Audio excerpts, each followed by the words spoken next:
अस्सलाम वालेकुम वरहमतुल्लाहि वबरकातुहू। उम्मीद है कि आप तमाम अल्लाह के फजल करम से बखैरियत व आफियत होंगे। अब आइए आज की चंद अहम खबरें जो कि राष्ट्रीय सहारा रोज़नामे में शाया हुई हैं उन्हें पढ़ता हूँ, सुनिएगा।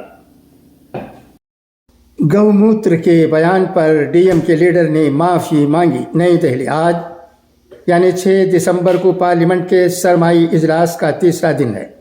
दिन का आगाज़ बीजेपी के माफ़ी मांगने के नारों से हुआ। बीजेपी ने डीएम के एमपी सेंथिल कुमार से अपने गाय के पेशाब के बयान पर ईवान में माफ़ी मांगने को कहा। हंगामा आराई के बाद सेंथिल ने लोकसभा में माफ़ी मांग ली। उन्होंने कहा कि अगर मेरे कल दिए गए बयान से किसी मेंबर या तबके के जज्बात को ठेस पहुंची है तो मैं अपना बयान वापस लेता हूं। मुझे इसका अफसोस है। मंगल को सेंथिल कुमार ने कहा था कि बीजेपी की ताकत सिर्फ हिंदी पट्टी की उन रियासतों को जीतने में है जिन्हें हम आम तौर पर गाय के पेशाब वाली रियासत कहते हैं, जिस पर आज ईवान में ज़बरदस्त हंगामा हुआ। सेंथिल के इस बयान को लोकसभा के रिकॉर्ड से हटा दिया गया है।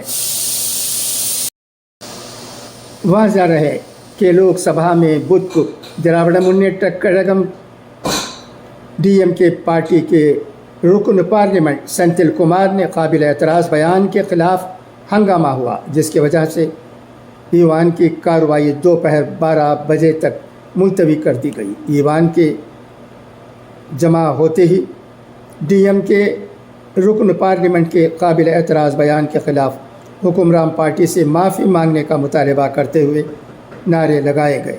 इसी दौरान वक्फा सवालात शुरू हो गया, जिसके बाद हुक्मरान जमात के अरकान पुरसुकून हो गए और ईवान की कार्रवाई खुश असलूबी से चलने लगी। ईवान की कार्रवाई तकरीबन 40 मिनट तक खुश असलूबी से जारी रही। दरमियान असना डीएमके के टीआर बालू ने वक्फा सवालात के दौरान अपनी बात कहने की कोशिश की।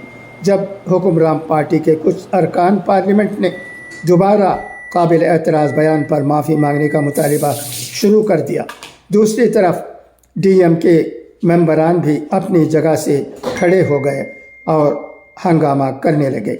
लोकसभा स्पीकर ओम बिरला ने हुक्मरान पार्टी और अपोजिशन के दरमियान शोरगुल को देखते हुए ईवान की कार्रवाई मुलतवी कर दी।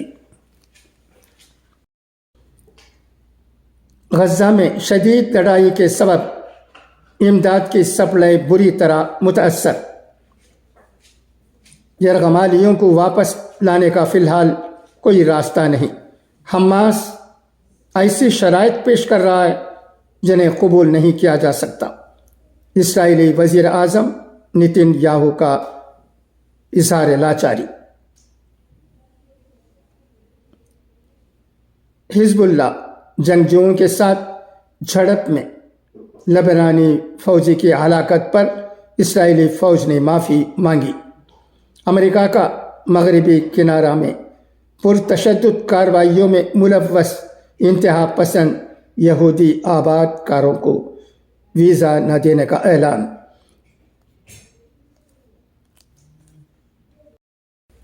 गज़ा। इसराइली फ़ौजियों के गज़ा के दूसरे सबसे बड़े शहर में ज़मीनी हमले तेज़ करने के बाद बुध को इसराइली फोर्सेस और हमास के जंगजुओं के दरमियान गज़ा में शदीद झड़प हुई। ताज़ा लड़ाई के सबब ज़्यादातर मकामात पर इमदाद की सप्लाई बुरी तरह मुतासर हुई है। इसराइली हमलों के सबब फ़लस्तीनी लोगों के लिए पनाह लेने के मकामात भी कम होते जा रहे हैं। जनूबी गज़ा पर हमले के सबब साहिली इलाक़े में बड़े पैमाने पर लोगों के नकल मकानी करने का ख़तरा पैदा हो गया है। अक़वाम मुत्तहिदा का कहना है कि इस इलाक़े के तकरीबन 18 लाख से ज़ायद अफराद 80% से ज़ायद आबादी पहले ही अपने घरों को छोड़ने पर मजबूर हो चुके हैं।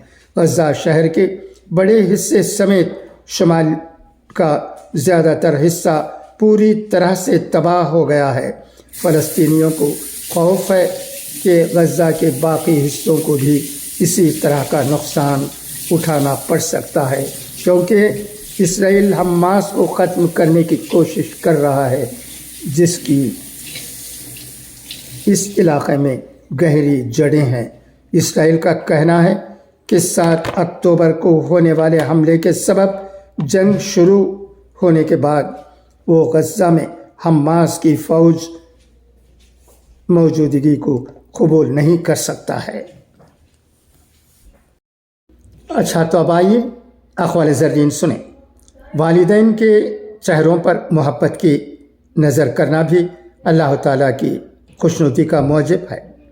اللہ سے ہمیشہ وہ طلب کیا کرو جو تمہارے حق میں بہتر ہو، نہ کہ وہ جو تم چاہتے ہو سکتا ہے تمہاری چاہت بہت کم ہو اور تمہارا حق بہت زیادہ۔